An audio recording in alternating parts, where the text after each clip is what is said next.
आज हम एक ऐसी महिला के बारे में बात करेंगे जिसने अपना केस खुद सॉल्व कराया था। ये घटना अमेरिका के वेस्ट वर्जीनिया राज्य के ग्रामीण क्षेत्र काउंटी में आज से करीब 124 साल पहले घटी थी। इस काउंटी में एडवर्ड सू नाम का एक लोहार रहता था। उसके 3 महीने पहले ही एल्वा नाम की एक महिला के साथ शादी हुई थी। जनवरी 1897 की एक रात एडवर्ड ने अपने पड़ोस के एक लड़के को काम करने वाली जगह से घर भेजा था ताकि वह देख सके कि उसकी नई नवेली पत्नी को बाजार से कुछ सामान की जरूरत तो नहीं। घर की सीढ़ियों पर पड़ी मिली थी लोहार की पत्नी। जब ये लड़का ग्रीनवियर काउंटी में उसके घर के दरवाजे पर पहुंचा तो उसने एल्वा को सीढ़ियों के नीचे पड़ा पाया। एक पल के लिए वह लड़का ठिठक गया। उसे समझ नहीं आ रहा था कि वह क्या करे। उसने एल्वा को सीधा किया और चेक करने की कोशिश की कि आखिर हुआ क्या है। एल्वा का सिर एक तरफ झुका हुआ था। पहले तो उसे लगा कि एल्वा शायद सो रही है। वह चुपचाप उनकी ओर बढ़ा और मिसेस सू कहकर उन्हें जगाने की कोशिश की। कोई जवाब ना मिलने पर वह घबराकर वहां से दूर चला गया और अपनी मां को इस बारे में बताया। पड़ोसी महिला ने डॉक्टर को और सरकारी अधिकारी को बुलाया। पड़ोस में ही रहने वाली उस लड़के की मां ने एल्वा को बेशुदा पड़ा देख स्थानीय डॉक्टर और सरकारी अधिकारी जॉर्ज डब्ल्यू कनप को बुलाया। सूचना देने के लगभग 1 घंटे तक कनप घटनास्थल तक नहीं पहुंचे, लेकिन तब तक एडवर्ड सू वहां पहुंच चुका था। वह अपनी पत्नी के शव को वहां से उठाकर बेडरूम में लेकर गया। उसे नहलाया, कपड़े पहनाए और बिस्तर पर लिटा दिया। उसने अपने पत्नी के मृत शरीर को एक ऊंचे कॉलर वाले कपड़े पहनाकर दफनाने के लिए तैयार किया और उसके चेहरे पर पर्दा डाल दिया। पति ने मृत पत्नी के शरीर की पूरी जांच नहीं करने दी। इस दौरान सरकारी अधिकारी और मौत के मामले को देखने वाले स्थानीय डॉक्टर जॉर्ज डब्ल्यू कनप भी पहुंच गए। उन्होंने मृत महिला के शरीर की जांच शुरू कर दी। उस दौरान पति एडवर्ड सू अपनी पत्नी के सिर को गोद में रखकर रोता रहा।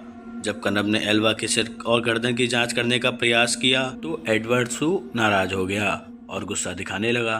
कनप सू को नाराज नहीं करना चाहते थे, इसलिए वह चुपचाप वहां से चले गए। उन्होंने एल्वा के बाकी शरीर की जांच के दौरान कुछ भी गलत नहीं पाया था। डॉक्टर ने मौत के कारण को बेहोशी और प्रेगनेंसी से जोड़ दिया था। कनप कुछ हफ्ते पहले ही एल्वा का इलाज कर चुके थे, इसलिए उन्होंने मृत्यु के कारण को अचानक आई बेहोशी करार दिया। उन्होंने बाद में इसे गर्भ अवस्था से जुड़ी परेशानियों से जोड़ दिया था। एल्वा के शरीर को लिटिल सेवेंट माउंटेन के उसके बचपन के घर ले जाया गया और दफना दिया गया था। ताबूत में भी एल्वा के सिर और गर्दन को सू ने किसी और को ना तो छूने दिया और ना ही देखने दिया। हालांकि उसके इस अजीब व्यवहार को लेकर वहां मौजूद लोगों में कोई शक नहीं पैदा हुआ।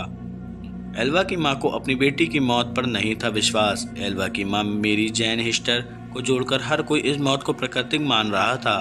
वह शू को भी नहीं पसंद करती थी और उन्हें बिना सबूत के भी ये यकीन हो गया था कि शू ने ही उनकी बेटी की हत्या की थी। पर बड़ी बात ये भी थी कि सिर्फ एल्वा ही बता सकती थी कि उसके साथ क्या हुआ था। ऐसे में मैरी जैन हिस्टर ने एल्वा की आत्मा से बात करने का फैसला किया। उन्होंने आत्मा को बुलाने के लिए कई विशेष पूजा और प्रार्थनाएं कर दी थी। कई हफ्तों तक सुबह शाम प्रार्थना करने के बाद उसे एल्वा की आत्मा से उत्तर मिला। मां ने अपनी बेटी की आत्मा को बुलाया। हिस्टर ने दावा किया कि उसकी बेटी उसे अपनी कहानी बताने के लिए लगातार 4 रात सपने में दिखाई दी थी। उन्होंने कहा कि आत्मा पहले एक उज्जवल प्रकाश के साथ उनके सपने में आई और धीरे धीरे एक मानव रूप लेकर अपनी कहानी बताने लगी। इस दौरान पूरा कमरा ठंड से भर जाता था। लगातार 4 दिनों तक एल्वा की आत्मा ने अपनी मां को सपने के जरिए पूरी कहानी शुरू की। एल्वा के भूत ने उसकी मां के सामने कबूल किया कि सू ने उसके साथ क्रूरता और दुर्व्यवहार किया। एक रात जब एल्वा ने रात को खाने में मीट नहीं बनाया तो उसने एल्वा पर हमला कर दिया और मारपीट के दौरान ही एल्वा की गर्दन तोड़ दी थी। जिसके बाद एल्वा के भूत ने अपना सिर पूरी तरह से पीछे घुमाया और वहां से चली गई। इस घटना के बाद एल्वा की मां पब्लिक प्रोसिक्यूटर जॉन प्रेस्टन के पास गई और मामले को फिर से खोलने की अपील की थी। प्रेस्टन ने भूत के बारे में उसकी कहानी पर विश्वास किया और आसपास के लोगों से पूछताछ करना शुरू कर दिया। सरकारी वकील ने सबको कब्र से निकलवाकर जांच करवाई थी। सू के पड़ोसियों और दोस्तों ने एल्वा की अंतिम संस्कार के दौरान उसके अजीब व्यवहार के बारे में सरकारी अभियोजक प्रेस्टन को बताया था। डॉक्टर कनप ने भी स्वीकार किया कि उन्होंने एल्वा के शव की पूरी तरह से जांच नहीं की थी। प्रेस्टन के लिए ये दोनों बयान सबके फिर से परीक्षण के आदेश को पाने के लिए प्राप्त थे। उन्होंने कोर्ट के आदेश से सू की आपत्तियों के बावजूद सबको कब्र से बाहर निकलवाया और जांच के लिए मोर्चरी लेकर गए। एक स्थानीय समाचार पत्र द पोकोहांट्स टाइम ने बाद में रिपोर्ट किया कि गले पर उंगलियों के निशान पाए गए थे, जिससे पता चला कि एल्वा की मौत दम घुटने से हुई थी। उसकी गर्दन पर गला घोटने के निशान पाए गए थे, जिससे गर्दन की नस और कोशिकाओं को काफी नुकसान पहुंचा था।